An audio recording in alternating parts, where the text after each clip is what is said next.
Good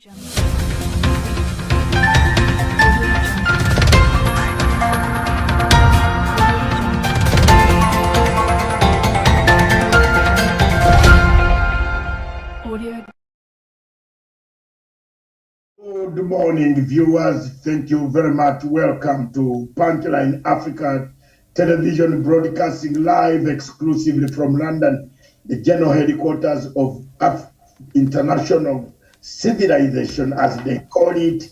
Thank you very much. Although civilization started in Africa, we were sleeping while it was taken away from us, and it then went to the center of civilization in London. Thank you very much, viewers.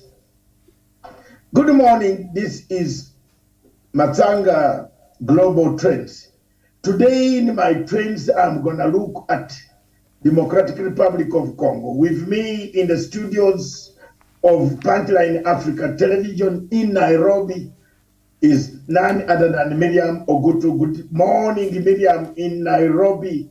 I presume it is 12 minutes past 11, which is 12 minutes past 9 o'clock East African Standard Time in Nairobi, 11:12, GMT time, 9:12. Good morning.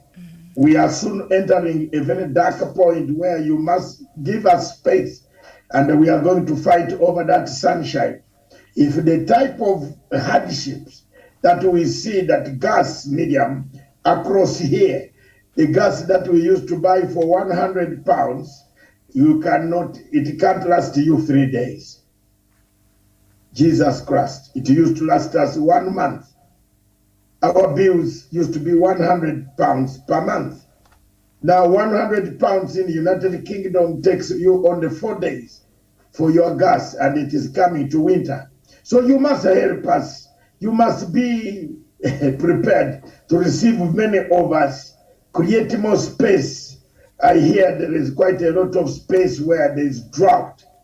Drought has struck Kenya and the Horn of Africa. And this is what we want to talk about. Conflicts on the continent of Africa. What has happened in Democratic Republic of Congo, a country that does not ever stop boiling? As the minerals are dug out, the more you dig, the more difficulties you find. Is it a country where God came down, did not wept, and did not drop tears? So good morning, all of you, both of you, and our expert on history of the Great Lakes region and the Swahili, Mwalimu, we call him teacher, Wanda Wesonga. Good morning in Nairobi, Kenya. How are you? I'm very fine, Dr. Masanga. Indeed, it's a good morning. The sun is shining bright. We're ready to tackle the events of the day. Thank you. You have tackled the events of the day. I want to appreciate you. Last night, we took 5 hours, good 5 hours, with a total of 800 and something, now 18 people that we managed to talk about the African Union. Thank you very much, Comrade Wanda. It was marvelous, the exchanges, the information. But the point that I have seen about these conflicts, Wanda, is we turn it into Ethiopia, Tigray. There's a fight between those two. When they come on your platform, you have to run away. Morithe, is it Morithe? We have to run. And yesterday, they wanted to spoil it. They don't see it eye to eye at all. But I stamped my authority, and Miriam, thanks God, one of these days, you are going to be my co-host. And when you drop off, you drop off. It is not a mass that you should finish. But they want to hear your good voice in analysis on various factors of that, touch this continent and the global world, the globalization. Has it died? People talk of globalization. Is it dying slowly? Are we not becoming isolation, policy of isolation? We are isolating from each other, not globalizing. So thank you very much. Good morning. Let's cross over to Nairobi and we get news fresh. I want to report that on Thursday, we shall have Mwalimu Nyerere lecture. This week, Miriam, is Mwalimu Nyerere lecture, the week that was dedicated for Dr. Julius Kambarage Nyerere. And I will give a lecture, an open lecture on Africanism and Ubuntu. That will be Wanda's food, Africanism and Ubuntu. What did it mean for Ujamaa villages? What does it, what lessons can we learn from the Ujamaa villages? You remember the Tanzanians will be celebrating that day on 14th of October 2022 in Tanzania, Dar es Salaam. The invitations have come out and there will be several other scholars worldwide, but I will do the lecture from London in conjunction with other institutions. We shall bring that Ujamaa villages, the Ubuntu and Africanism. What happened? Where is our Ubuntu medium? Is it gone out of the window? I read somewhere yesterday and I posted, and I had a lot of claps from people that Miriam, Africa is the most expensive place where you can conduct a wedding. Because if you invite 500, 1,300 will come. If you look at the presents given on about 50 envelopes, then the last part of the satire is that people end up breaking the chairs, the tables, they steal the camera for the photographer, people start fighting, and that is the irony.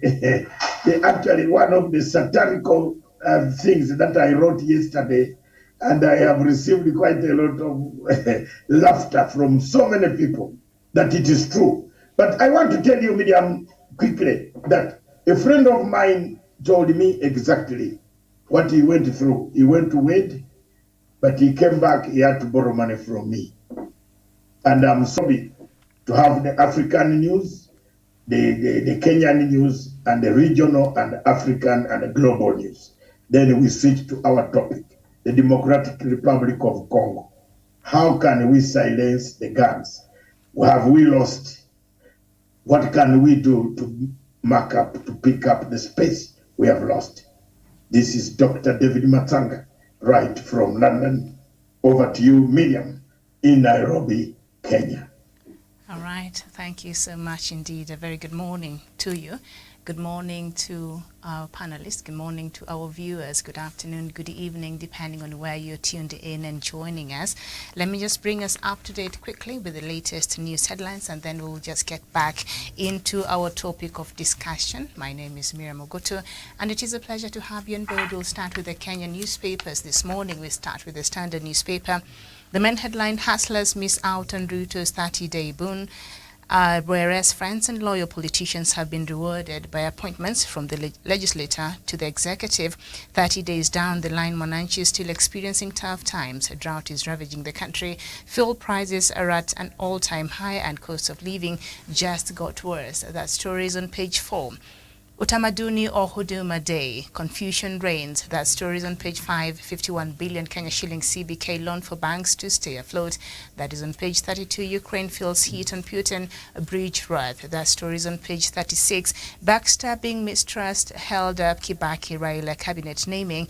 You'll find that on page 10 and 11. Be realistic with Kenya Kwanzaa fast 100 days. That is on page 12 on the Standard newspaper. The Star newspaper, Farouk Kibet, the total man in Ruto presidency, the former Orang councillor, undoubtedly wields immense power in the new administration. You'll find that on page 4 and 5. President's roots for removal of Kenya-Tanzania trade barriers. That is on page 7. It is sleepless nights for families displaced by SGR in Naivasha. You'll find that on page 3. IBC denied police launch during August polls. That is on page 6, and moment of truth by candidates as interviews for PS jobs start. You'll find that on page 8, and about 585 have been shortlisted for that interview. Now, the Daily Nation, pay cuts loom in Ruto budget. Find that on page 6 and 7. Lobby wants Musheru sent to jail for contempt. That is on page 11. Impunity alarm as new buildings rise again on riparian lands. That story is on page 12. And why it is Utamaduni and not Huduma Day. That story is on page 3. Okay, India destination of choice for Kenyan patients, says report. You'll find that on page 10. So now let's look at some headlines from across the continent of Africa and outside, and we start with the Telegraph from the Daily Telegraph from the UK. Nurse used insulin to kill babies, trial told. That is the main headline. The Guardian, Zelensky's pleads for more help to combat Russia terrorist attacks. And then the Daily News from Zimbabwe, ZANU PF spitballs counter demands. That is the main headline. And the Herald, I think also from Zimbabwe, tourism sector rebounds, raging wildfire kills 10 farm workers. The Guardian from Nigeria, operators fume as federal government's borrowing undermine real sector. The Nation also from Nigeria, PDP is party of termites, can't return to power, says Tinubu. And then the New Vision from Uganda, 108 sub-counties get new schools. The Citizen from Tanzania, we need each other, says Ruto. President Samia Suluhu Hassan and her Kenyan counterpart, Dr. William Ruto, have agreed that it is time to grow the two countries' economies together and pledge to do away with the renaming non-tariff barriers before the end of the year. So that is what we have in some of the regional newspapers and, of course, those from Kenya. So you are now up to date. So back to our conversation this morning, Doc. Back to you. Thank you very much, Miriam. From those newspapers, you can see that the campaigns in Nigeria are heating up. And the same type of campaigns that took place in Kenya, political parties are arranging themselves to make sure that they win and take away the trophy from the ruling party of General Buhari. And the amount of money, Miriam, that is coming into the elections in Africa worries me. There is more money pumped in elections than more money for giving the natives, the citizens, some food. You see, if you look at the type of money you are talking about in Nigerian elections, it is not simple $1 billion. It is medium billions of dollars. And here we are talking of 1 billion shillings. These guys are talking of billions of dollars. Tomorrow we shall look at Nigeria, the process also. But today, let's stick on Democratic Republic of Congo. Which way? How do we silence the guns? Miriam will give us a background. If not, I can give a background and I go through, then she'll fire me the questions that are needed. The vast majority of the cases, let's say, of Democratic Republic of Congo come from the situation where people have had a great pain. Remember, Democratic Republic of Congo is one of the countries that has never stopped boiling. From 1961, when they got independence, and their first prime minister was assassinated, taken away by the Belgians, kept into until last year, 2021. DRC Congo has never been stable. It changed hands from Mobutu, from Patrice Lumumba to Mobutu Sese Seko. We have got people like Tsombe. We have got people like Moise Tsombe.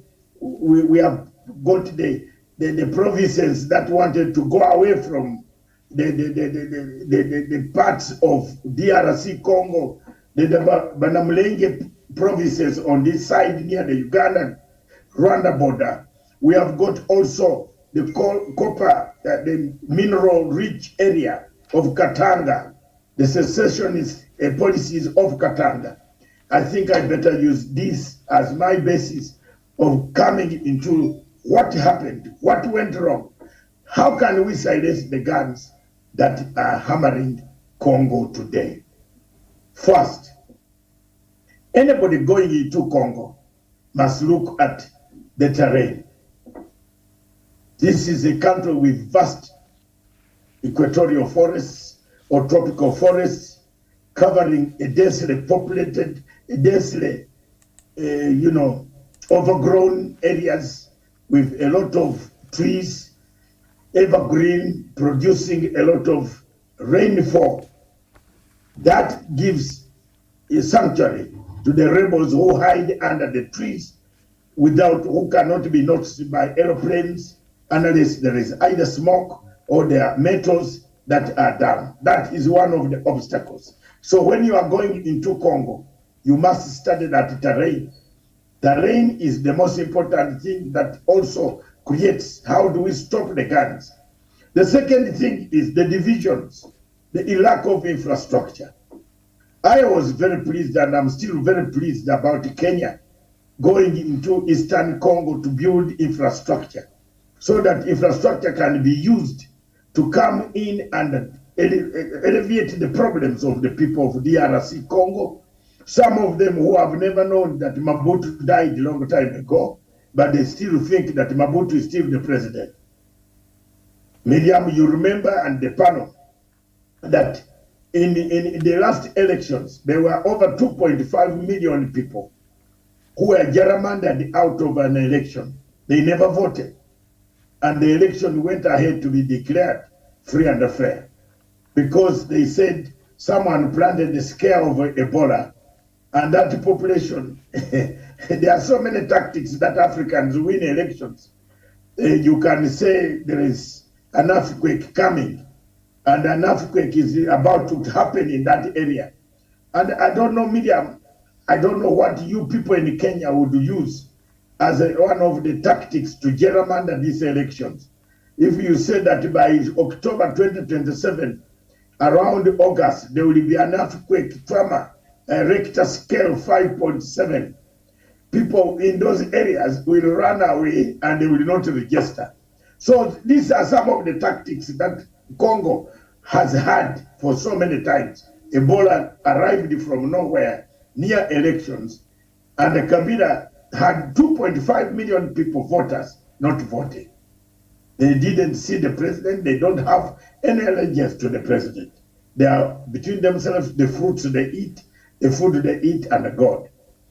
So coming to another point, number 3, obstacles of what makes it difficult for us to silence the guns is the number of backers, people who back the rebels.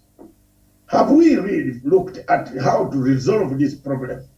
If you have rebels backed by certain countries that are interested in Congo, but they don't tell you that they're interested, Miriam, these rebels will come, will eat our food, will sit in the meeting, sitting room, enjoy the food, enjoy the perfume, enjoy the swimming, and when they return back to Congo, they start killing people. What is the way? How do we silence that type of maneuver that is done basically by the rebels themselves? They know who funds them. You can't tell me you fight a war when you don't know who is giving you the guns, who is giving you the next food. if the food is about 1,000 troops or 2,000 troops, they need food on a daily basis. They need to move. They need petrol. Who buys the petrol? At times you see the rebels with so many trucks, very actually modernized trucks, pick up 4x4. Who delivers this petrol? Where does the petrol come from? Because we are looking at Congo, a country 3 times bigger than European Union. We are not looking at a small country. By jumbo jet, a jumbo jet of 4 engine or 6 engine, you will find it flying over Congo for 3.5 hours before you land in Kinshasa. So who gives these people the fuel? Those are some of another plank that we should look at. Who is backing the rebels? Who is funding them? When they kill people, where do they go, Miriam? Those are some of the things. And if you have the other factor, as I landed the mic, the other factor that we have seen, which is very crucial, is the external mineral searching adventurism, which I call adventurism. It is very serious. Somebody just wants to walk around them. Dr. Livingston said he discovered the River Nile. River Nile existed. How did he discover it? It was there. You mean the kingdom of Uganda knew Lake Victoria and the River Nile, the source? We knew it.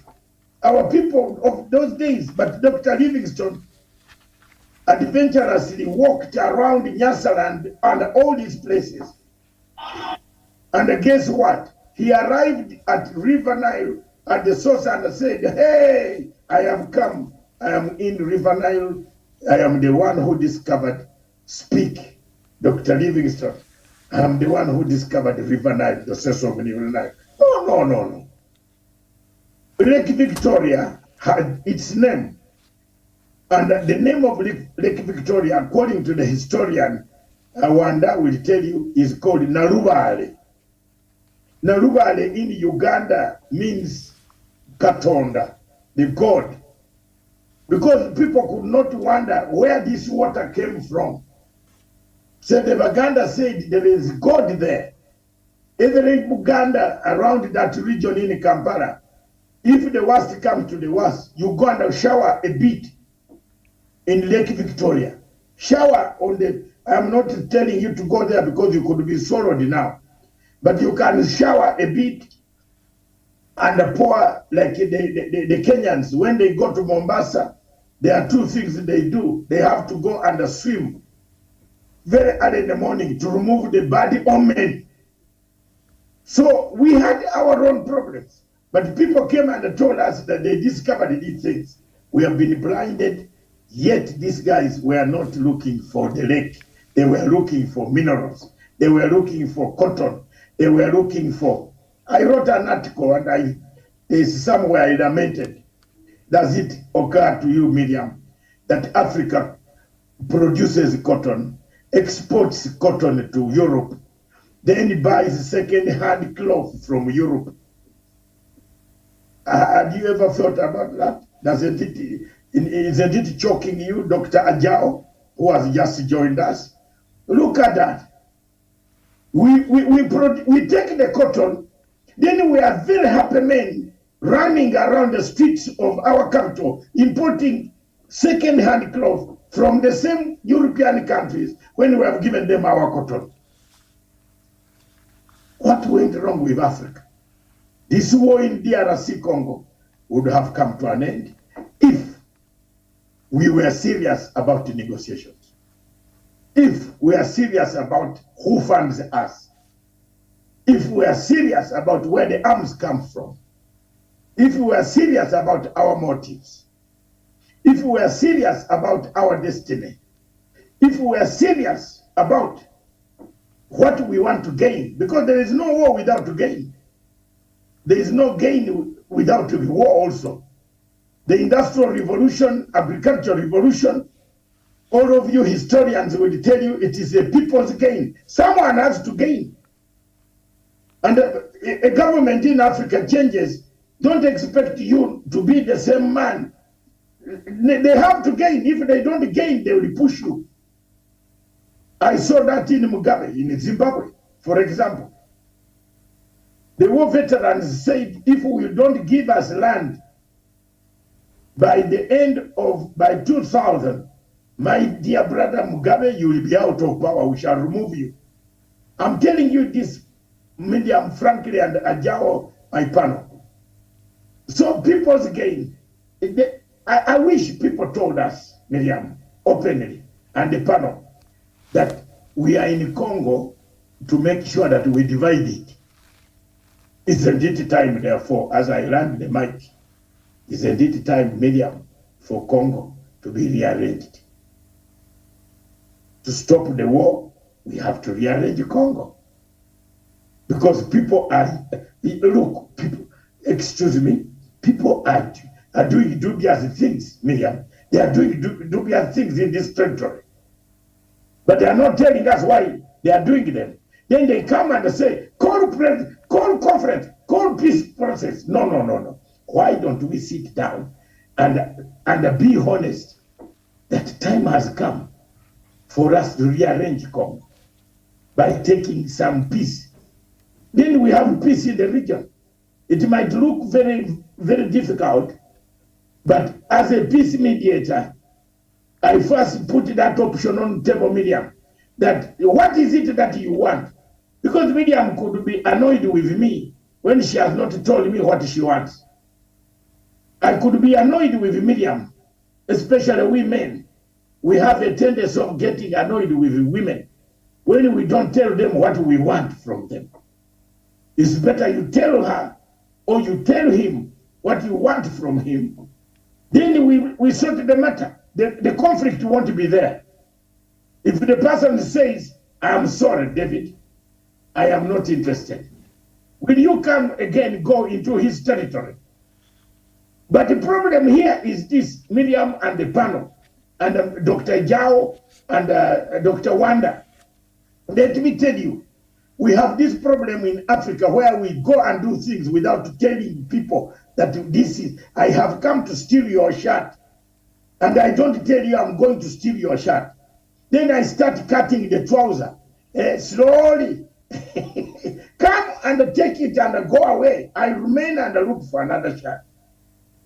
I landed the mic by saying, the war and the guns in DRC Congo can only stop if the participants in the war, the logistical supporters, the suppliers, the equipment deliverers, those who deliver equipment, supply, logistics, and equip materially, financially, those who benefit from this war, it will end, the guns will be silent if they came out and said, hey, this is what we want. Until that is done, I landed the mic by saying, it is going to be a long way, Miriam. Thank you. Very well. Thank you so much, Doc, for that introduction. Just a very quick history in case for our viewers who might not have the background story, but I know Dr. Matanga has touched on key things, but just a quick rundown, and then I'll just get back to the panelists, and I'd like to hear what they have to say about our conversation this morning. Now, the first Congo War happened between 1996 and 1997, and it was nicknamed the First World War in Africa, and was a civil and international military conflict which took place mostly in Zaire, present-day Democratic Republic of Congo, with major spillovers into Sudan and Uganda. The conflict culminated in a foreign invasion that replaced Zairean President Mobutu Sese Seko with the rebel leader Laurent Desire Kabila. Kabila's uneasy government subsequently came into conflict with its allies, setting stage for the Second Congo War in 1998 to 2003. So I'll just leave that there. That was the first war they experienced. Now, the origins of the current violence in the DRC are in the massive refugee crisis and spillover from the 1994 genocide genocide in Rwanda. After Hutu genociders fled into Eastern Democratic Republic of Congo, they formed armed groups opposing Tutsi, and other opportunistic rebel groups arose. The Congolese government was unable to control and defeat the various armed groups, some of which directly threatened populations in neighboring countries, and war eventually broke out. And then one of the most prominent rebel groups to emerge in the aftermath of the war was known as the March 23 movement, also known as the M23, made up of primarily of ethnic Tutsis who were allegedly supported by the Rwandan government. M23 rebelled against the Congolese government for supposedly reneging on a peace deal that was signed in 2009. The United Nations Security Council authorized an offensive brigade under the mandate of the United Nations Organization Stabilization Mission in the DRC, also known as MONUSCO, to support the DRC state in its fight against M23. The Congolese army and UN peacekeepers defeated the group in 2013, but other armed groups have since re-emerged. And of course, M23 right now is very strong. The country's massive resources, estimated to include about 24 trillion US dollars of untapped mineral resources, also fuels this violence. The mineral trade provides financial means for groups to operate and buy the arms, and that seems to be the core of this conflict, and the reason why it's important to silence the guns, that being our topic of discussion this morning. The latest report from the United Nations dubbed torture and impunity widespread in DR's conflict areas. I'll just read a bit of that report from the United Nations that was published on the 5th of October this month, and it says that the majority of cases of torture in the Democratic Republic of Congo occur in conflict-affected areas where impunity is widespread, according to a UN report. And the report issued by the UN Joint Humanitarian Rights Office in DRC and MONUSCO covers the period between the 1st of April 2019 and 30th April 2022. The report presents findings that 93% of the 3,618 registered cases of torture, cruel, inhumane, or degrading treatment affecting over nearly 5,000 victims were documented in areas affected by armed conflicts. Of these, so many cases of sexual violence and other kinds of human rights abuses. So as much as other things are happening, but I think at the center of this all is human suffering that really has escalated. So that is just a bit of a background of what we are talking about this morning, and of course a lot of which Dr. Matanga has already mentioned. And I think Doc outlined some of the key factors, even as we look as to silencing the guns and what is happening there. And the key things is the people who are funding this conflict, and of course the natural resources are at the center of this, but also the issue of ethnic tensions, and Rwanda genocide that happened in 1994 is also a very key factor in this conflict. We've seen how that has morphed into other facets, and the issue of foreign interference is also very much so at the center of this. So I think I would like to welcome right now Wanda Wesonga, and to just give your submission and perhaps what is happening now in the Democratic Republic of Congo and what can be done as far as silencing the guns is concerned. Thank you so much, Miriam. When you look at Congo and the crisis that the Congolese are having, history will tell you that for you to move forward or for you to get to your destination, then you need to trace back where you're coming from. After tracing back where you're coming from, you'll be able to tell where you are, then where you want to go. Therefore, when you look into the Congo crisis, then the history of where did the rain start beating the Congolese, it goes back to the scramble and partition of Africa. That Congo is one of the countries that was much scrambled for by a number of European countries, to the extent that by 1885, an individual, King Leopold II, decides and privatizes Congo. That when this guy looks at Congo and the riches of Congo, he feels like, okay, let me not even give Belgium, my country, to colonize this country, but let me do it as an individual. Let me get this riches as an individual. then it still goes back to the 24 trillion untapped riches that are in Congo. Then you look at the aftermath of colonization when Europe decided that they now wanted to let Africa be a free continent, African nations to be free. They didn't walk out because they wanted to walk out. They only walked out after assessing the First World War and the Second World War. Then they realized that the reason why they are fighting is because of the scrambling that they're having in Africa and the riches that they're making in Africa that makes them easily pick fights.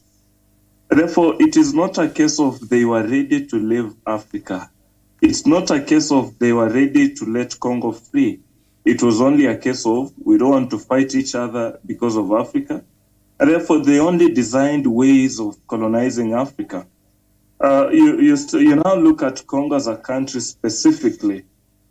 Then you look at the riches of Congo, you look at something like the tantalum that are being used in all electronic devices.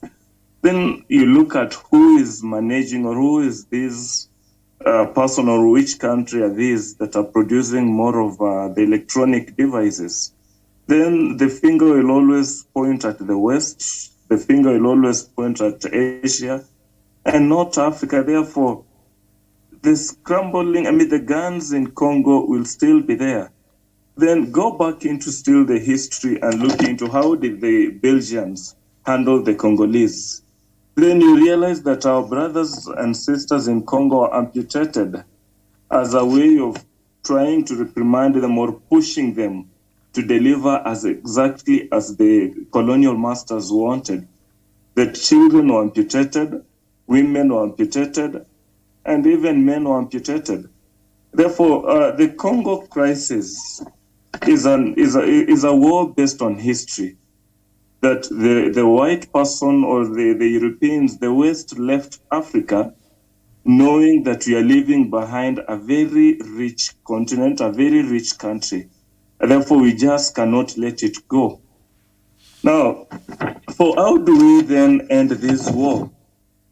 Go back to the M23 and the conflict, the conflict that stood there between President Kikwete of Tanzania back then and President Kagame back then. Well, these two presidents almost fought each other because of Congo.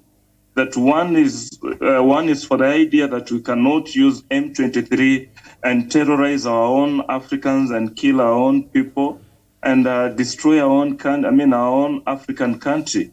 Then the other one is for the idea, okay, for as long as I get what I get, I don't care. And now these two presidents they now almost get into a war. Therefore, how do we settle this? Let us look into the regional organizations. Today, Congo is in East African Community. Then let it be a responsibility of East African Community. Let it be a responsibility of Intergovernmental Agency of Development, that is IGAD. Let it be the responsibility of SADC to look into Congo, then realize that it is a regional responsibility to ensure that the regional members are they're having that peace. But for as long as the region is not peaceful, for as long as the region, members in the region are looking at Congo as an opportunity of growing the economy, then we will not put down the guns. Therefore, I feel like we need to start by looking at how do we make the region own the responsibility of ensuring that every member state is peaceful. Number two, when you look at, when you still go back to the Congo crisis, the guns, then you look into the rebels, the finances of the rebels, then go back and look at who are these that are financing the rebels. Because for you to counter Riyadh or for you to counter the rebels, then you need to know who is making them more stable, who is making them able to fight back. Therefore, you go back to this, then you realize that the West, the US, they're having a hand in this. Then how do we counter on this one? Let us teach our people the Pan-Africanism. Let us make our people own Africanism. That if our people own Africanism and realize that the problems of Africans should be owned by all Africans, then it will be so hard for the rebel and the leadership of the rebels to be easily pocketed by the West, be financed, then get the guns to Congo. Therefore, let's look into who are financing, of which probably the answer is the West knows who are doing this. Then how do we handle this? Let us teach Africanism. Dr. Wanda, let me ask one question. Miriam, I think, is eager to ask you many. Doctor, before you ask him the question, can I just pose one more question, and then, Doc, you can come in if you can allow me.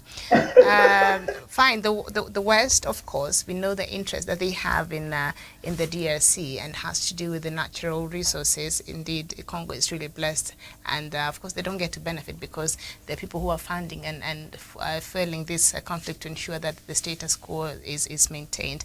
But the DRC, even in the latest United Nations General Assembly summit that happened a couple of weeks ago, it has continuously, President Tshisekedi pointed fingers at Rwandan President Paul Kagame and Rwanda's involvement as far as that conflict is concerned, by backing the M23 rebels. And the DRC is very specific.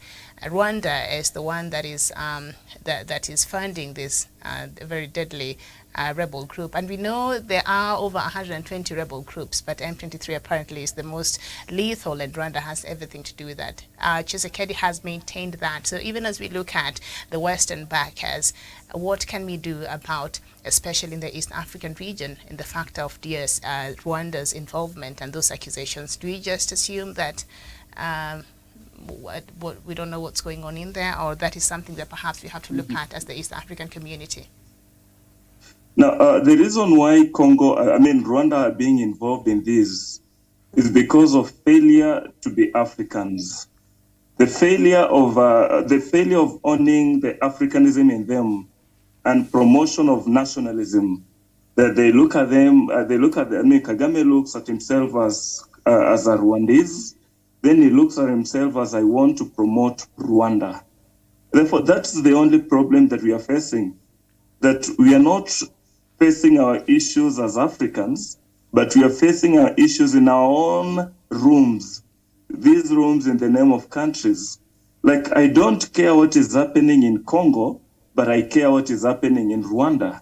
And therefore, that's the key thing that is killing Africa. Mm-hmm. Of which, if now this one is on, because we have regional regroupings, like the East African community, then let the East African community promote the Africanism or promote the regionalism, but not the nationalism. Mm-hmm. All right, thank you, Doc. Go ahead. Doc, you're posing a question. Okay. All right. Very well. So, Dr. Olusoji, I think, is joining us also from Nigeria. A very good morning to you, sir.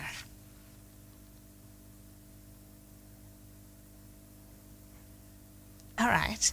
While we wait for that, we do also have Murti. All right, Olusoji, go ahead. Can you hear me? Good morning. Your connection. Okay. Your connection is not the best, so if you can fix it, please do, and then we can get back to you. Thank you. Please fix your connection. Fix your connection. Don't unmute it. Look for a better reception, and then we can get back to you. Thank you very much. Murti, a very good morning to you. Yeah, good morning, Miriam. Can you guys hear me? Yes, how are you today? Yeah, I'm okay. This is Murti Oromo, my given name for struggle, but my other name is Gamachisa. Okay.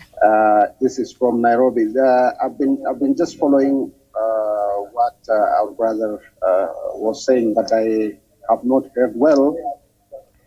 I came late. I was given the code late. Dr. Masanga just invited me, so I would want to continue listening, and then I will comment later on. Okay, thank you so much. So perhaps, Doc, you had a question that you were posing to earlier. I wonder, Dr. Wanda seemed to be tackling the nest. You know, you are touching the nest and you are trying to steal some eggs. Let's be very honest. Rwanda says there are rebels in Congo. FDLR.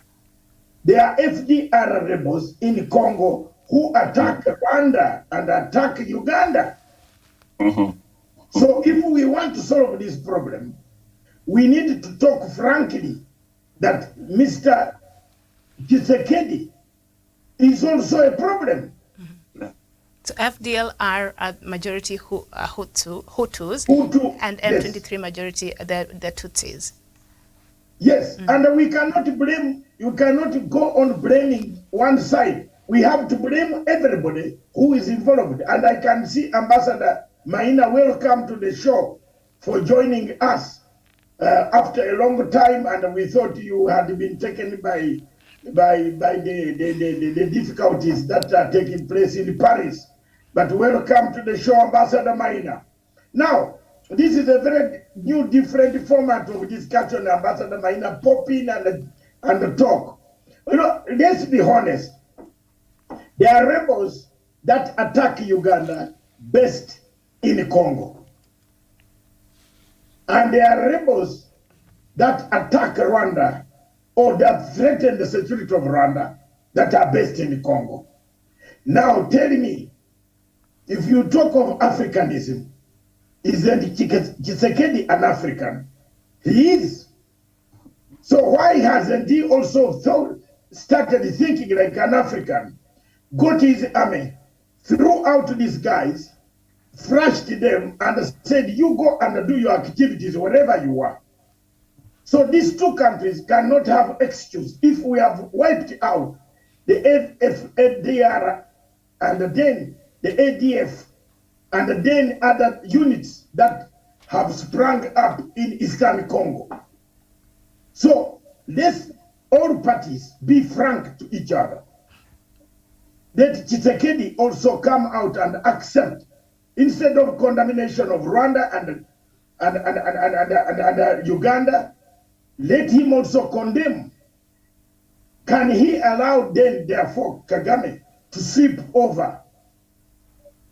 Is there a way we can sweep over and clean the mess so that we don't have the rebels? Yeah, I'm now suggesting, Mr. Wanda, don't forget I'm a conflict resolution expert. Okay, if you say, Rwanda says there are rebels there, can we now identify these rebels that the Kenya commandos, crack unit, commando units are in there? Can we now identify the area and thrash them? Actually finish them and allow the trees to stop, allow the minerals from being exploited. Equally, Tshisekedi is responsible. Therefore, whoever is involved in this conflict, my point is, Miriam, both sides are responsible because they are not talking the truth. They come to Nairobi to eat sausages and enjoy our good supermarkets, shopping and doing so many things. Your supermarket and buy and go to nightclubs, enjoy even the ladies in Nairobi. Then they go back to the bush to kill more people. So time has come now for us as Africans. If we want to solve that problem, we must ask these rebels, who gives you the arms? Who? We shall get the answer.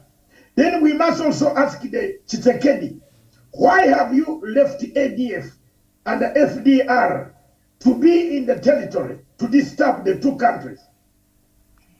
Instead of them coming, you find them with perfumes in your sauna.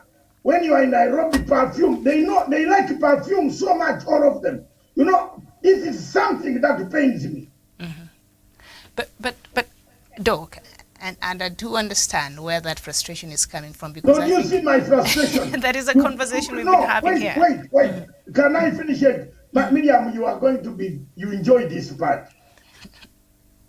I have ever, and let everybody hear me in Kenya. I'm very far away from Nairobi. Hear me today. I have ever resolved a war in that region, and my history can be checked. One of the most brutal wars, the Lord Resistance Army. Do you know how we resolved it, Miriam? We were very frank. We flew to Khartoum and told General Bashir that, sir, from today, stop giving arms to Lord Resistance Army. Okay? We flew again for the first time, went to Kampala, and got written confirmation, written in black and white. I have the copies, original, from His Excellency General Museveni, saying he will not arm the SPLA. One problem of your war is finished, isn't it? Any of you on the panel will agree with me. Bashir was not going to arm the SPLA. His Excellency General Museveni was not going to give SPLA arms. Therefore, we were going to get peace. Then both sides agreed. Uganda agreed for the first time, and I want to thank His Excellency President Museveni for the tenacity and the steadfastness. He agreed to finish the Ugandan conflict. He agreed and allowed his government officials to take part in the peace process that was in Juba. Where is the war today? Where is it? Where is it? There are people who shout out that, Matanga. I stopped a war. I would have been killed. And I'm happy to be here. Thank you very much, Jesus Christ. Hallelujah. Thank you. I'm here. I flew into Garamba Park and found these men who had killed over 1 million people, and I told them to sit on table. Because there we have already blocked you, sir.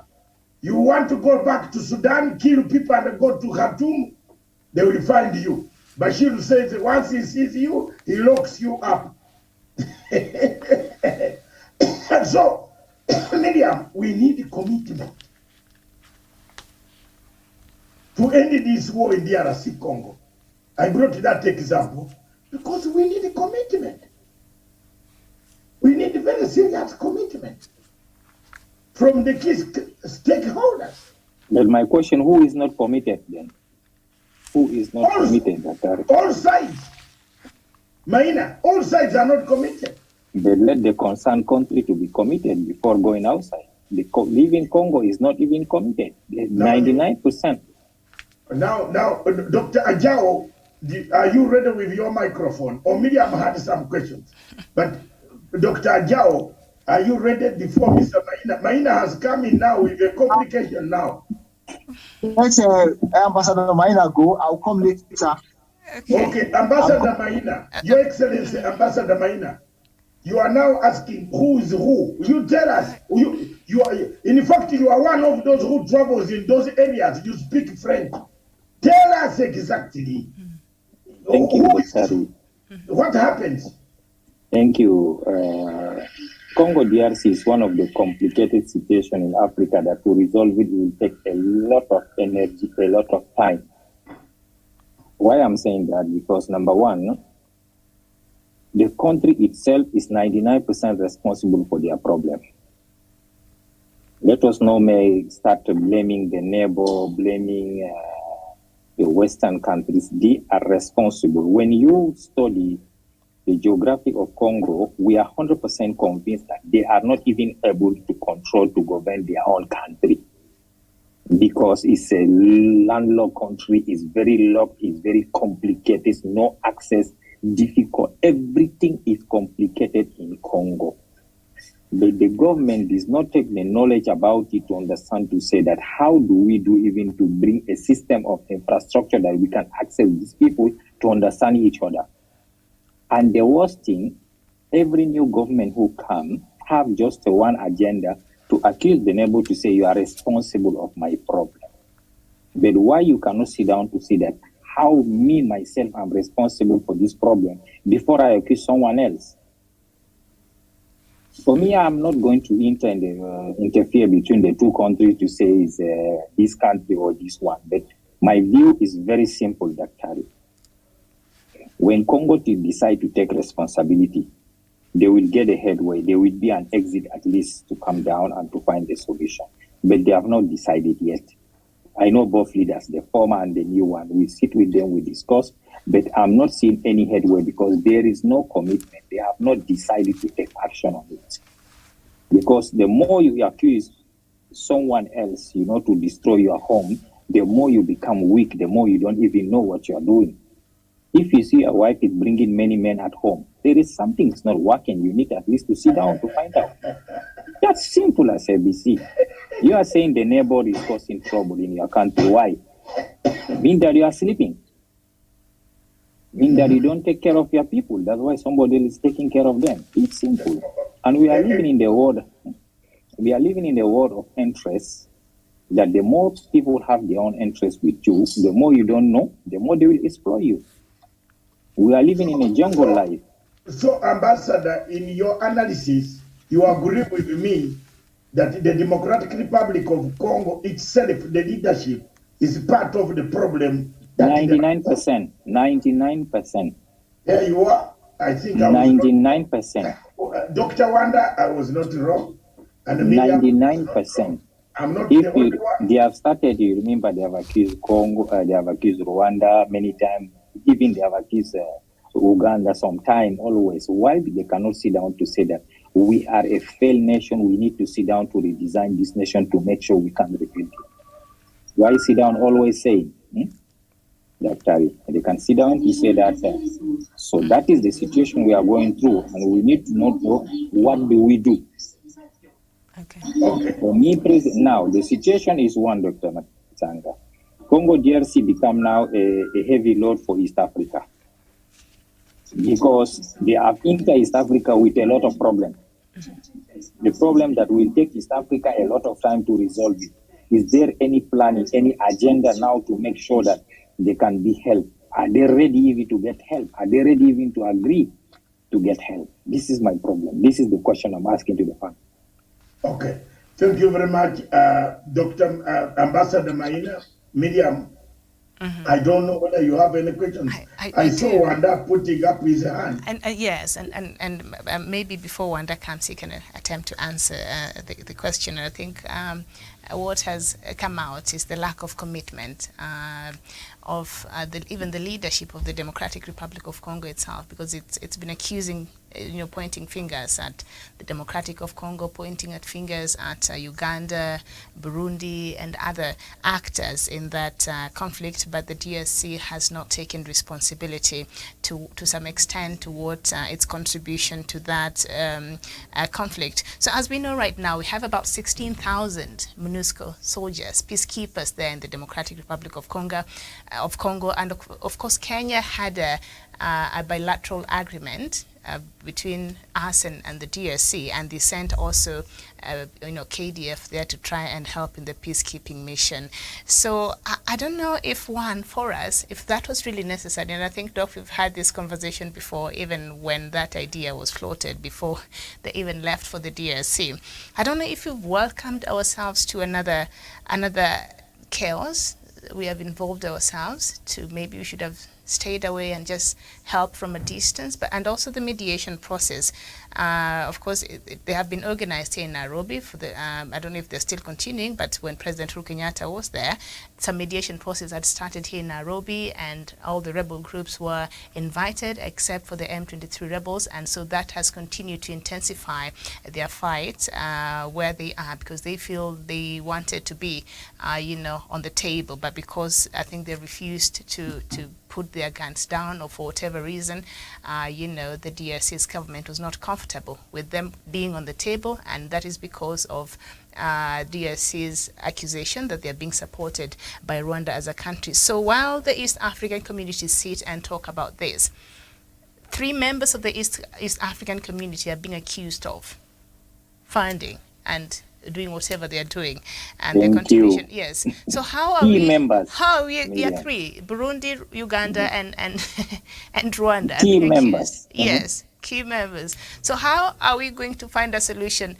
as an East African community, and also sending our troops there as the East African community? Is it necessary? We already have 16,000 MONUSCO troops, but they've not been able to achieve anything tangible so far. So perhaps what would be the best approach as far as finding a solution and silencing the guns in this conflict is concerned?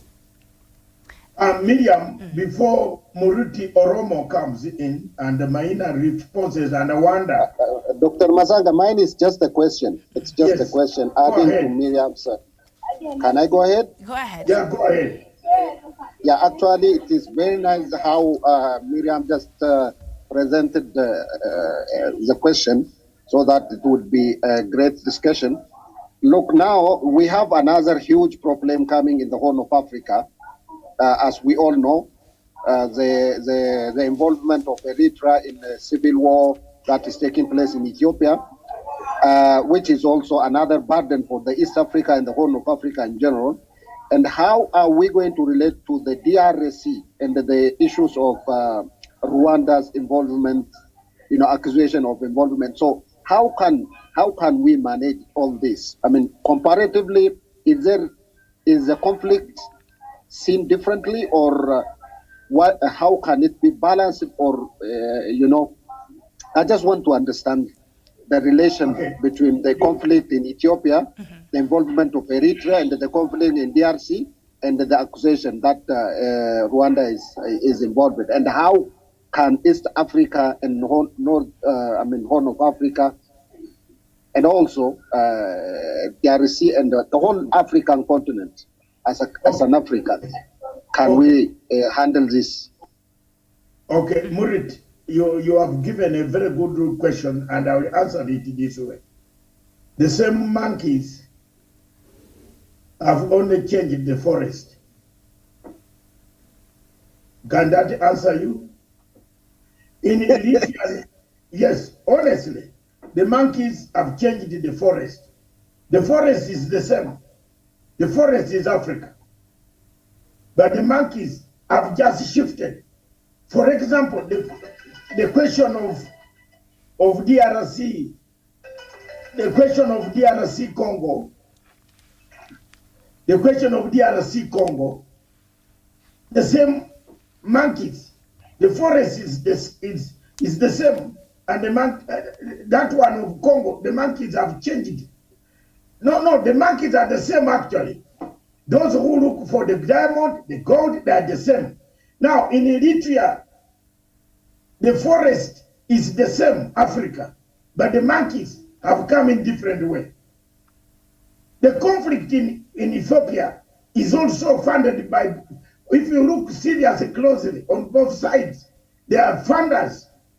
Those are the monkeys that have shifted from a place of diamond, cobalt, to a place of destabilization. For the question of Ethiopia, let me tell you, Muruti, it was just to disorganize you. They just don't want you. One, do you know why? Ethiopia had a GDP, a very well-organized GDP. Then now we created a system that brought that development. You can like it, you can hate it, I swear, it is there. You could not steal a phone in Ethiopia, or you could not leave your phone and it gets lost. Medium, you reach Nairobi, they will call you that you left your phone at the immigration point. Come and pick it. That's true, Doctor. I agree with you. If I'm wrong, let God come and ban me now.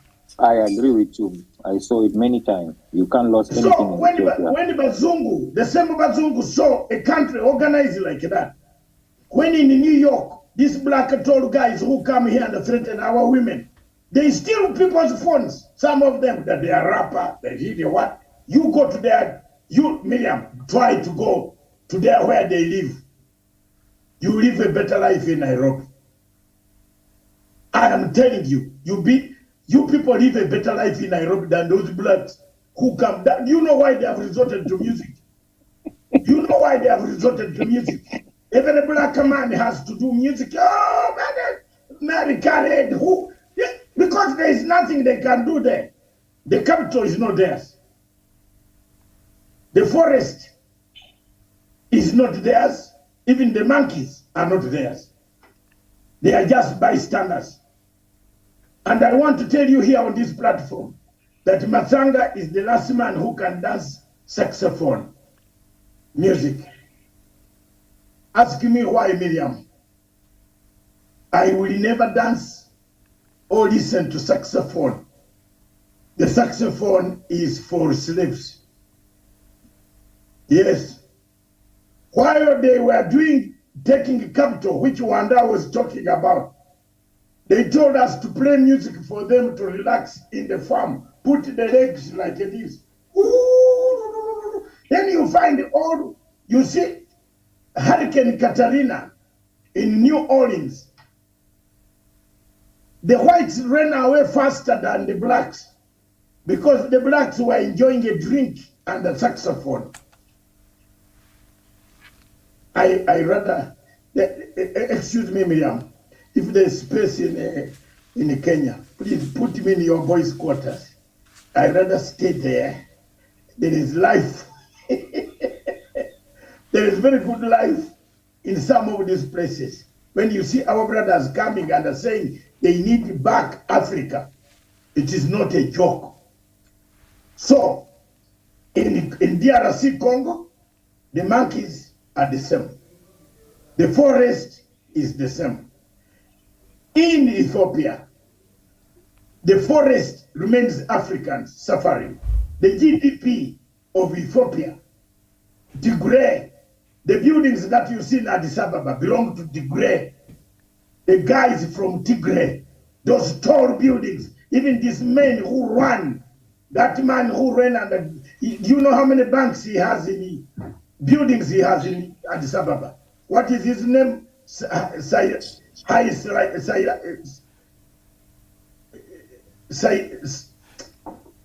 Heidi. This guy, the runner, the guy who retired, what is his name? Miruti, you know him. Bekele or who?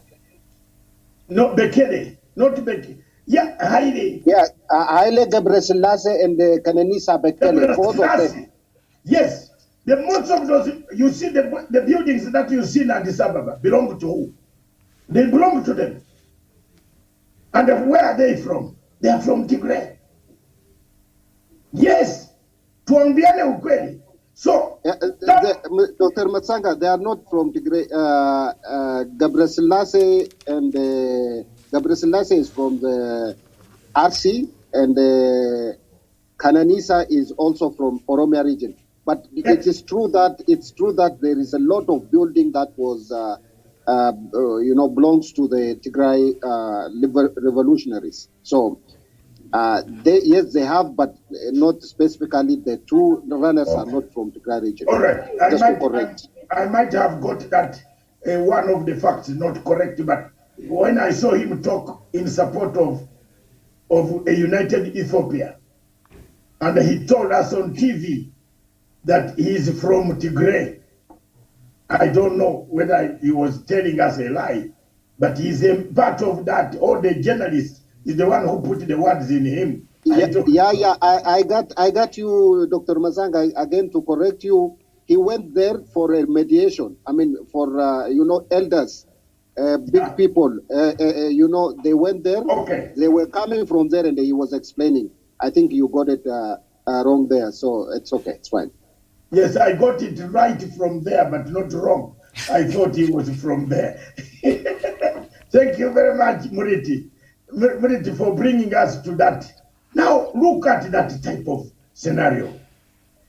the guy of Congo has to come out clean, Miriam, and say, I am the one holding these rebels here. Tshisekedi doesn't say, and Maina does. Maina is one man who doesn't tell a lie on Africa. Because he dines with all these guys. They know him. I don't know what medicine, what witchcraft he gives them. You know? Maina is in every capital of Africa. He's never even, as an ambassador, he's never questioned. So he has, when he Don't label my name like that. The situation is very simple. You see, whatever happening in Africa, we don't want to carry responsibility. You Yes. see, like in my country, Chad, we was always No, I was coming. Let me explain. I was coming to Chad. You need to congratulate me with the good job done we are doing, to bring everybody together. It's not an easy task, but we are moving fast. I cannot congratulate you for when you did not apologize for the slaughter of my friend Idris. No, I'm not. I don't need to apologize. And they have pushed the transition to a later date. Perhaps that is a conversation we'll have later about Chad. A lot of things we are going to have Chad. But there's a question I let us posed go earlier. Back to Congo DRC first. Yeah. What I was saying is very simple. You see, you cannot have a peace in a country if there is no development, there is no agenda. If there is no infrastructure, it will be impossible, Daktari. So because human beings feel frustrated. They feel that they are not part of the country. They feel forgotten. They feel that they don't have the voice. Okay. So at any time, it's easy to manipulate them because they find out that we are not nobody. So if anybody who's giving us little value will follow him. If the same thing was happening in Cabron Delgado, you people have seen it. Imagine Congo DRC, there is some areas now, some region that you cannot access by road, even by bicycle. How? How do you want these people to survive then? By bicycle, you cannot access some cities.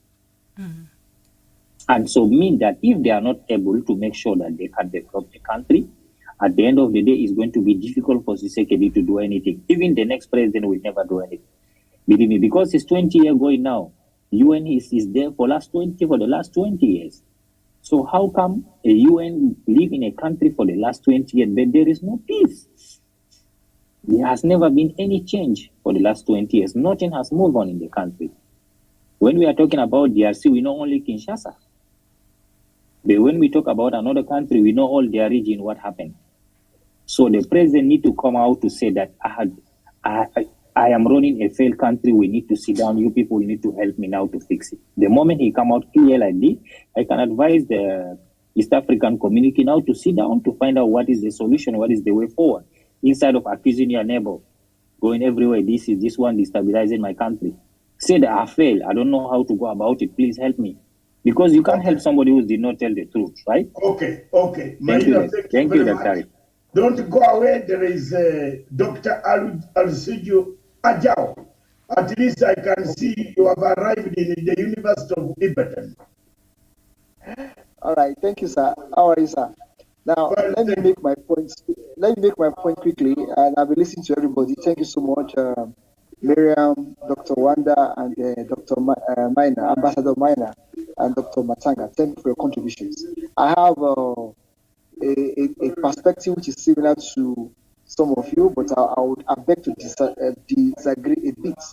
I'm going to start from 1961 between Patrice Lumumba and Joseph Kasavubu.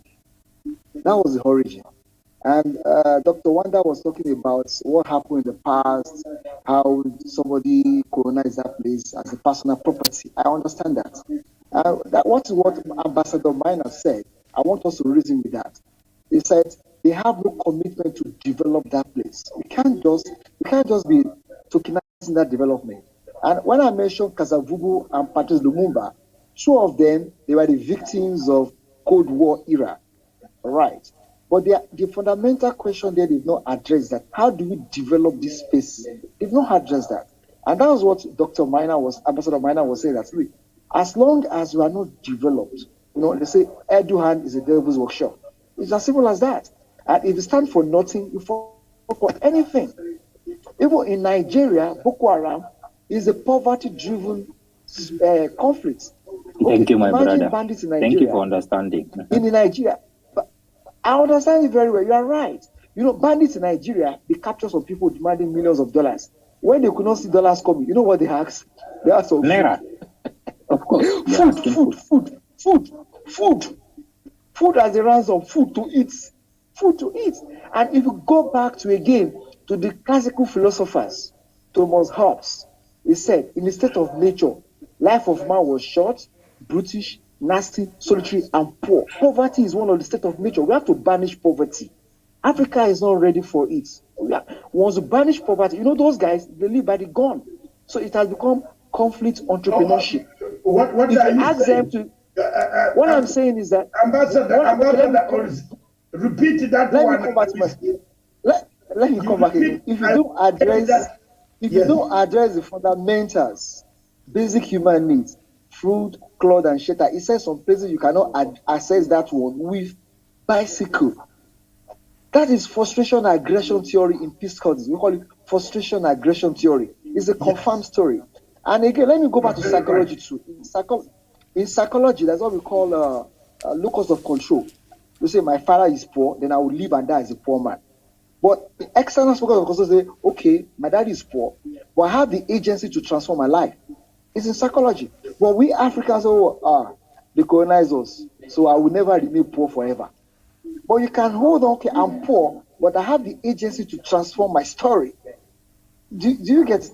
So when you say, okay, we are poor, we are decolonized, then nothing can happen to me again unless they pay me reparation.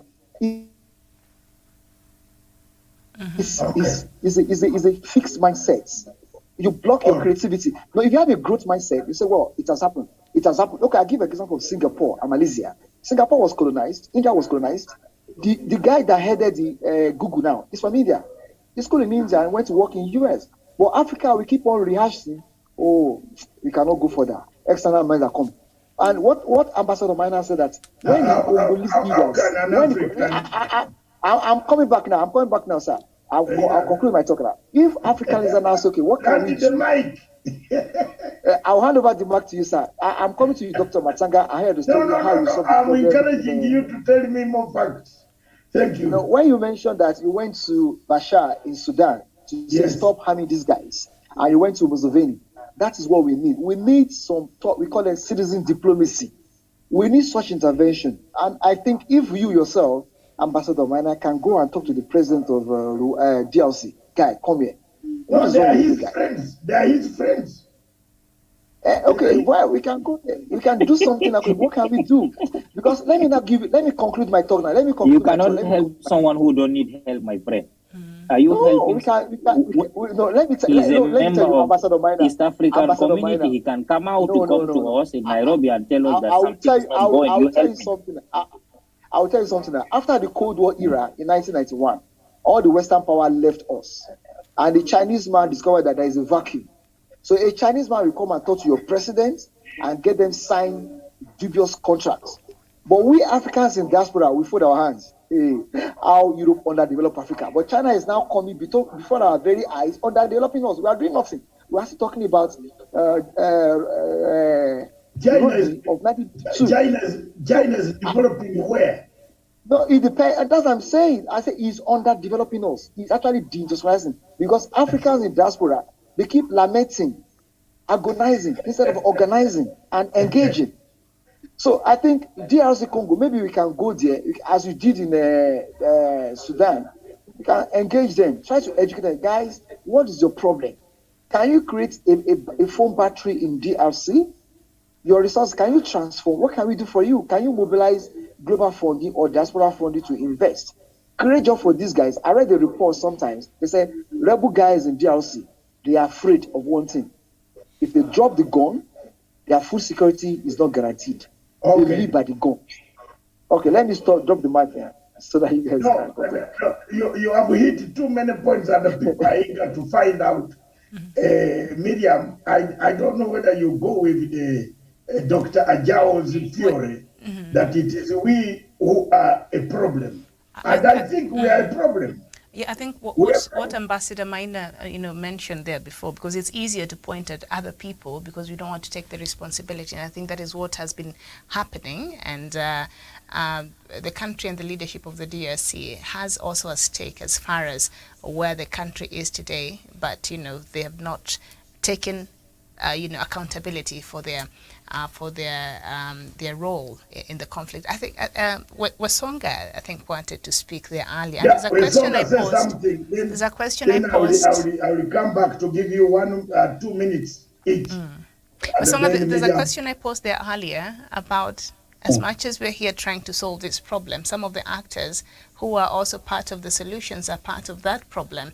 So for Kenya particularly, was it wise for us to have that bilateral agreement for us to send KDF to the DRC, while we do also have 16,000 troops there already under MONUSCO who have not been able to bring any resolution? So was it wise on our part to do that? And how do you see this mediation going when some of the actors are being accused of fomenting that conflict? Thank you. On the case of Kenya, I still go back to the nationalism that Kenya was getting involved on a national, with a national interest. And the reason why M23 was not involved in this is because KDF was now to counter the M23. Therefore, when you look at this, then we look at now, based on our respective regroupings, our countries, then you address it like, was Kenya doing it? Was Kenya supposed to do it? If it is in terms of growing as a specific nation, then Kenya was selfish in this. Kenya wanted to grow. Kenya wanted to get the riches that probably M23 rebels are getting to their finances. Then I'll still point a finger in as much as we're having internal failures in Congo. I'll still point a finger to the origin of these issues. Yes, that you look at the Tshisekedi, that is President Felix, is trying to hold on power. And how do I hold in power? Then I'll hold in power by being attached to the group that will support me. Then how do I get supported? Then for as long as my interests are observed or are attended to, I don't care what happens thereafter. Therefore, the rebel groups that are there that President Felix is supporting is only doing this because that's the only way he will survive. Then if still I look at the other presidents pointing a finger at him, like, okay, you're also attacking my team, you're also attacking our people, then I still then ask myself, why is he attacking? Why are these rebels attacking these two different countries? Is it because of these other rebel groups that are these rebel groups that are attacking the two different countries feels like they are being supported by these two people? I'll still look at these issues that is happening. The war that is in Congo. Then I'll blame, yes, a bit of the internal leadership, poor governance in Congo. But the poor governance comes in with, how do I survive in power? The selfish interest of our leaders makes them invite or makes them now torture their very own country, makes them put down the interest of their country for their own personal interest. But now their personal interest in this case, or the interest of the country in this case, who is killing the interest of the country? Then the finger will always point to who brought in the conflict. Okay. And who is making this conflict survive. Of which, who is making the conflict survive are these owners of there are these guys that are owning the technology, those guys that are owning, the phones and whatever industries. That if we get to realize who sells these minerals to them and how do they negotiate before the minerals are sold to them, then we'll get to understand who finance and how do we end this.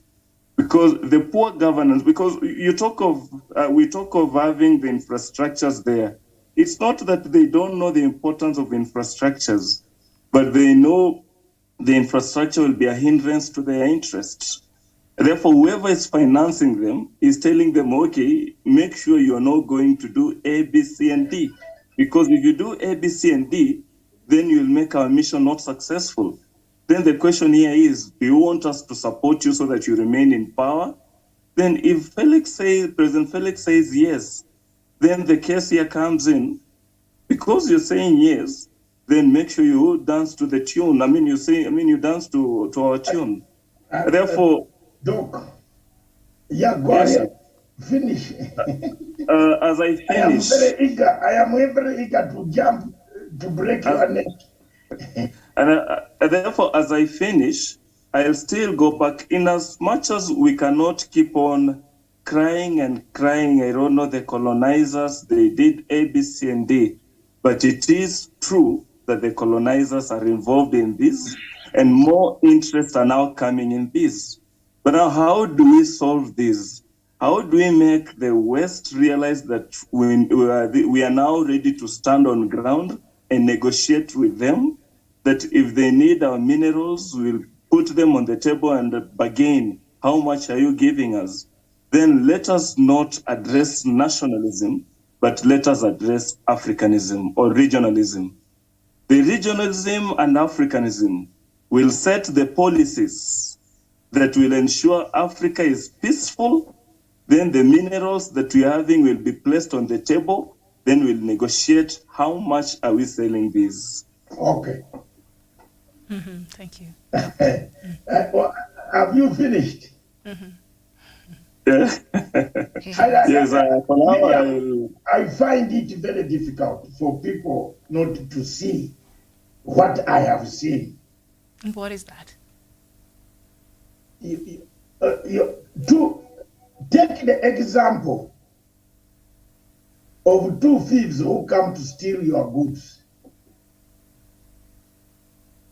After they have stolen everything, then they turn them on each other and hammer each other in your presence while you are lying on the floor, your feet is down. They fight in your own house. And then now you, the one whose goods were stolen, stand up to say, my friends, look, keep quiet, let me help you to divide it. Uganda and Rwanda went into Congo in Kisangani. You saw the battle. I think you almost mentioned it at the beginning. Mm-hmm. It was a big war.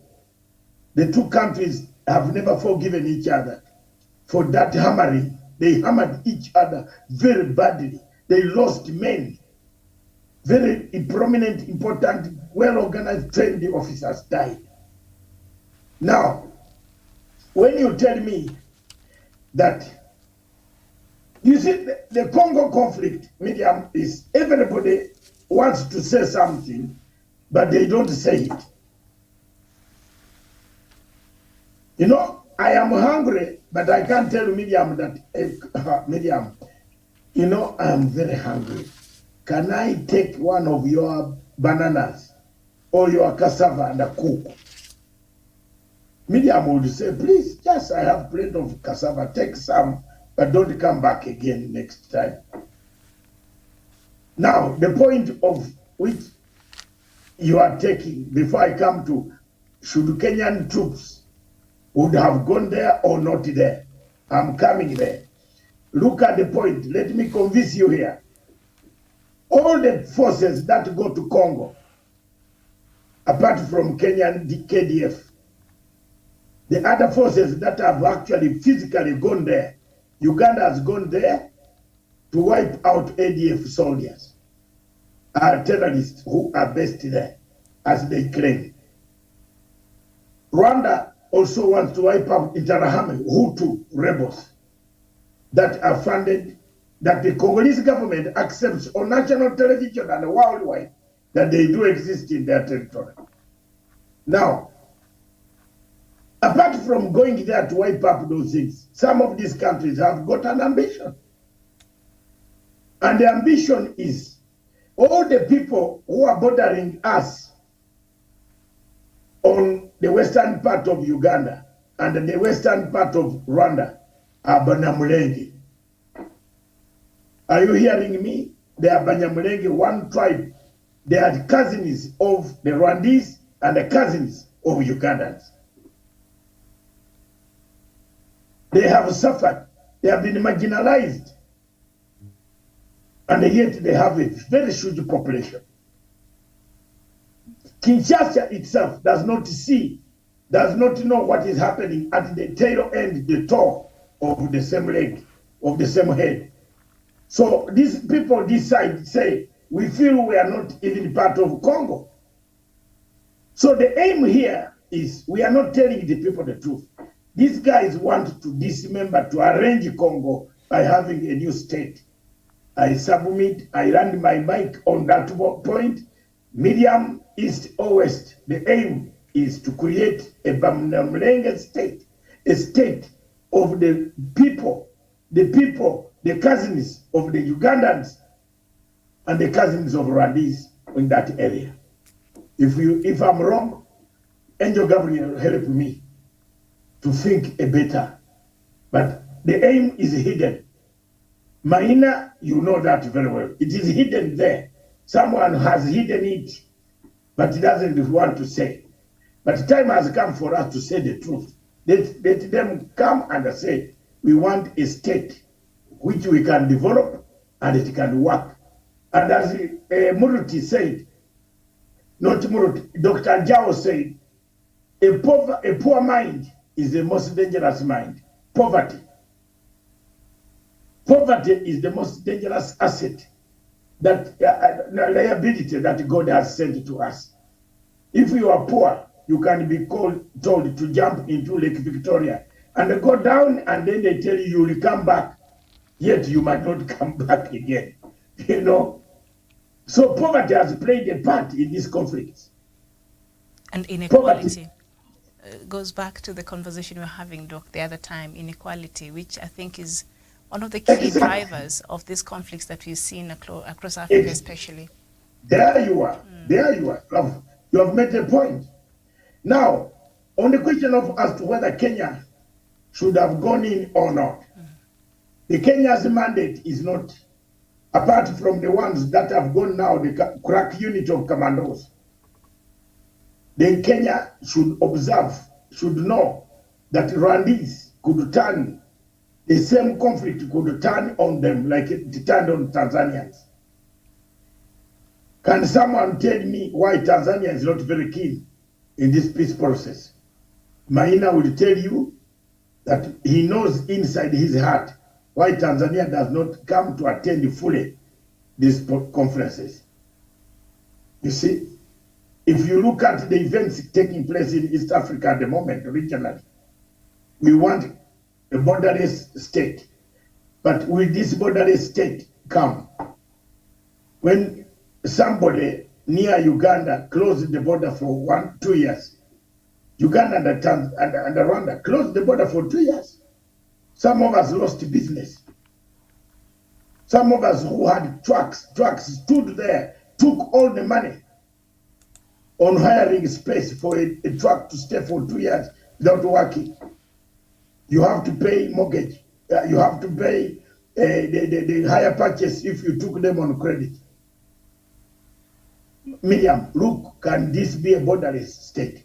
Can we? We have to work hard to create a borderless state where all countries, in fact, someone who said that Congo has become a burden on East Africa. Indeed, it is going to be a big burden to the rest of the founding members. But we said that. Africa. Doc, did we not say that?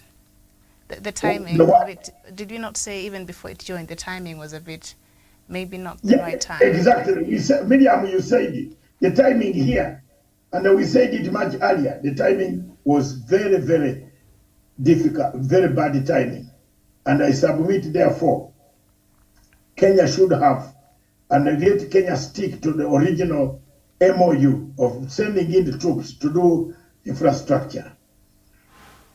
But if they have sent in the crack units, we have nothing to reverse at the moment. Since they are commando crack units, because if they're going to fight the M23 and the allegations the M23 are being backed by the Rwandan government, then we're being sucked into something else that is much.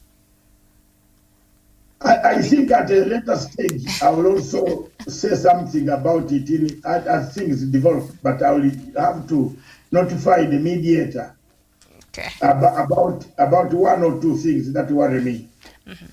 Something in the region that worries me around that region. But if it's not solved, it can never work.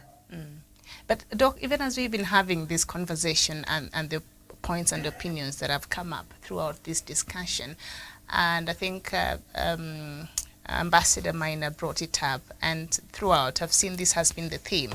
As much as there are external factors which are there, we cannot deny, but a lot of Democratic Republic of Congo's problems are internal and has to be solved. They have to address the issue of the ethnic division that they have, that is really what has fomented what we see and what is happening. And of course, there are historical factors that Vesonga, reminded us from their colonizers there, Belgium and all that. But a lot of these issues are internal, and until the DR itself and its people come together and try to really resolve this problem, the rest of us will be firefighting, but we'll never we'll just be pacifying, but we'll never really address the main issues or find a lasting, peaceful solution, because these matters are internal, and I think the DRC must deal with itself. It has to look itself in the mirror and say, what can we do, and where did the rain start beating us, as Vesonga there said earlier. I think that is what is coming out of this discussion.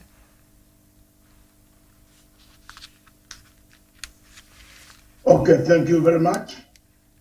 Ladies and gentlemen, I give you 1 minute each. Maina, I start with you, then Wanda, you close it down for us. 1 minute. Thank you, Dr. As you are saying, DRC become a burden to East Africa. So there will be a new strategy to make sure that they can sort it out. And at the end of the day, we are encouraging DRC population also to think about their country. If they love their country, so I mean they have to go back and sit down to draw any line and to make sure they can build it. It depends on them, number one first, because the population and the government have to have the ability and the zeal, to develop your country in order for someone to follow you.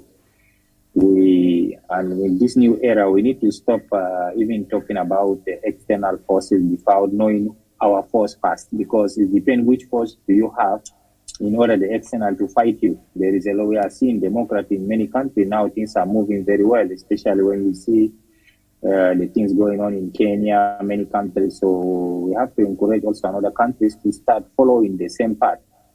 And then, thank you so much. Thank you very much, Ambassador Maina from Paris in France, the capital city of imperialism in Europe. Thank you. And Wanda, Maina, we are going to ask you why there are many military coups in French-speaking countries. Doc, you can't just say that and move on. Will that not be London? Because they want to control the countries. They have their interests. Without these African French countries, they are not in their territory. You have to understand. Doc, you just can't say that and move on. The lion will never stop eating gazelle. If there is no gazelle, lion will die. We just buried the biggest imperialist. Oh, yeah. no. But let's now move on. Miriam is coming to defend you. It's okay. The biggest imperialist, this lady brought the English. We speak. Okay. Maina, why are we not speaking our mother tongues here? Let's speak. Miriam, speak your mother tongue, and I see whether the program will be alive. That's not imperialism. At least she taught us some. She taught us something. She brought us something. I am very happy, man. She left us with I can communicate. Okay. All right. Otherwise, how could we, with all this African accent, if Maina starts speaking here, I might run out of this building right now and That's fall true. in the River Thames. That's true. I'll run and fall in the River Thames now. All That's right. true. Okay, Wanda. Songa. My parting shots, President Tshisekedi should be asked to. I mean, people should demand, or the region should demand, that President Felix Tshisekedi do what took him there as a president. That is taking care of Congo. The other persons that the region should demand that they start working for the interest of Congo. They are all ambassadors of Congo outside Congo. That the ambassadors of Congo that are in different countries should work for the interest of Congo, but not for the interest of the very countries that they are in. Because from where I sit, I feel like the president, the rebel groups can only work if I'm told the ambassadors are in their favor. Because the very ambassadors are the link that ends up doing all these dirty games that we are seeing. Therefore, President Felix should do what a government leader is supposed to do. The president should sit down with these fellow leaders. Then they should address the interest of Congo. What the region should do, the region should demand peace in the region, and the region should demand that the leadership of Congo start serving the interest of the Congolese moving forward. Thank you. Thank you very much. All of you, thank you, Miriam. Thank you, Dr. Wanda, Ambassador Maina, Dr. Jao, Muriti, Oromo, for all that you have done to attend this program, Matsanga Africa Perspective.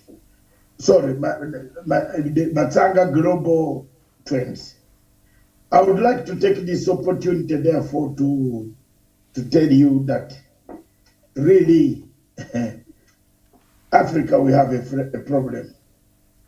It is only in Africa that you invite 500 guests for your wedding, and it is only in Africa that out of that 65 attend church. It is also in Africa that at the reception, you also get 1,348 guests. And then you get pledges of 400,000 Uganda shillings or Kenya shillings or whatever, call it. Out of that, they pay 120,000 of that amount of money.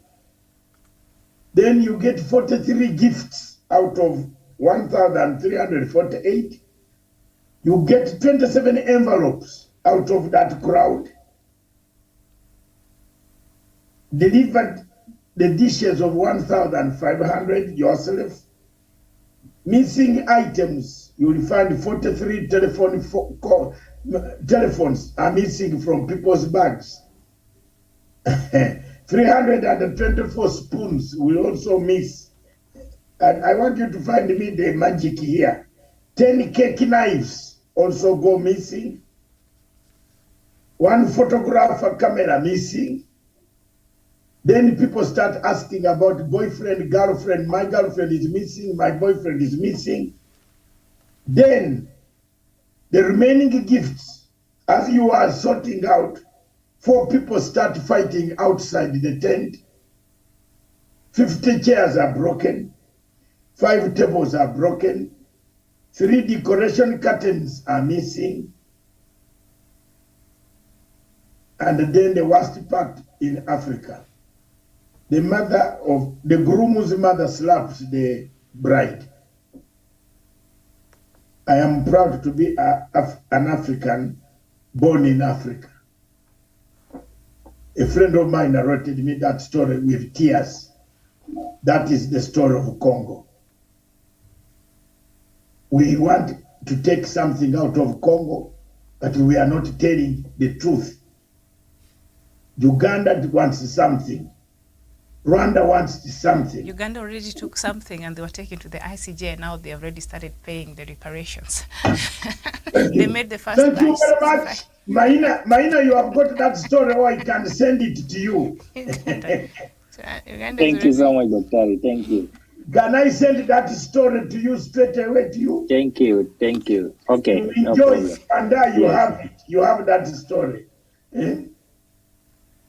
You have it. It's very interesting. My wedding, I had only 8 guests. Eight of us, including myself. 1, 2, 3, 4, 5, 6, 7, 8. I finished. So why do you come to bring me expense for what? Is my marriage not there after 35 years? Watcha. Thank you very much. How can I invite 500 people, then 1,300 come? Are we economical? A Muzungu, once he buys his food, he puts in the fridge, and he knows that every day he will eat only 2 loaves. You want to come and hammer the whole bread in a day? No, Africa, let's wake up, Miriam. Let's wake up. Problems that come to Africa are always self-made, and I agree. Wanda, I agree with you. Maina, I agree with you. If our country, Kenya, must be careful when going into a conflict where men have hidden agenda, and they are laughing at it with you, but they have a hidden agenda. Such a place I wouldn't dare to step. Thank you very much. God bless you in Nairobi. Thank you, Miriam. Back. I landed the mic. Back to you. Okay, that's how we end the show this afternoon. Thank you so much for watching. Might come back later with more news from across the continent of Africa. This has been Matanga Global Trends. We'll see you later. Bye-bye for now.